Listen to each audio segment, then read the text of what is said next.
everything in our society, becomes very politicized. And so today is going to be, I mean, honestly, I'm not going to watch any of it, but you're going to see the DC, New York media. I mean, this is their Christmas, January 6th, okay? They are going to take this and milk this for anything they could to try to be able to smear anyone who ever supported Donald Trump. And I just look back and compare when I was in Congress, what event that we faced was the attempted assassination of Republican members of Congress on the baseball game. I actually was on the field. This guy, who was a big Bernie Sanders guy, was definitely a politically motivated attack. Came up, pulled his van, and we didn't think anything of it. We walked out to go to the car, and we came in contact with him. He wanted to know if it was Republicans out there. We get in the car, leave, and then we find out he shoots up a bunch of people. And had you not had the Capitol Police there, you probably would have had a dozen people assassinated. That was like a 1-day, 2-day story. That was not something that the Capitol-based press wanted to talk about. Why? Because it totally undercut their preferred narratives. January 6th allows them to create narratives that are negative about people, that supported Donald Trump. Look, if you obstruct a proceeding, all about hold people accountable. If you're rioting, hold accountable.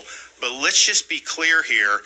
When they try to act like this is something akin to the September 11th attacks, that is an insult to the people who were going into those buildings. And it's an insult to people when you say it's an insurrection and then a year later, nobody has been charged with that. People are being charged with disrupting proceedings or that. I think it's very important, the fact that if this is what you said it was, why are you not charging people? So I think it's going to end up being just a politicized Charlie Foxtrot today.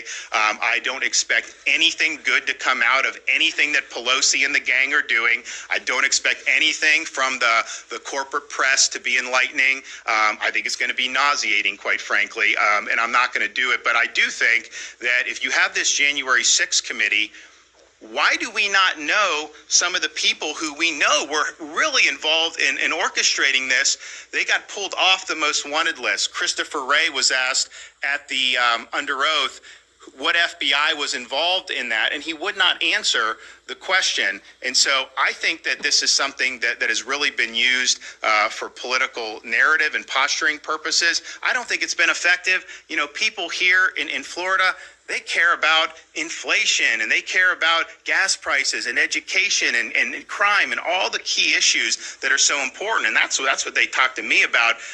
But there is an obsession with this amongst the DC, New York journalist class. And again, I think it's because it allows them to spin a narrative that they want to spin. They did not care as much about what happened after 2016 when you had a false Russia collusion conspiracy theory that was put on for years because they were involved when doing it, and how that may have damaged trust in institutions or all that. So I just think that it is what it is, but it's not something that I've been concerned about in my job here, because quite frankly, it's not something that most Floridians have been concerned about. They're concerned about their jobs, education, inflation, gas prices, all those things. And I wish the Congress of the United States would be concerned about those pressing issues as well. Sadly, they're not. They're going to use this to be able to get more TV time. And some of them who are probably the most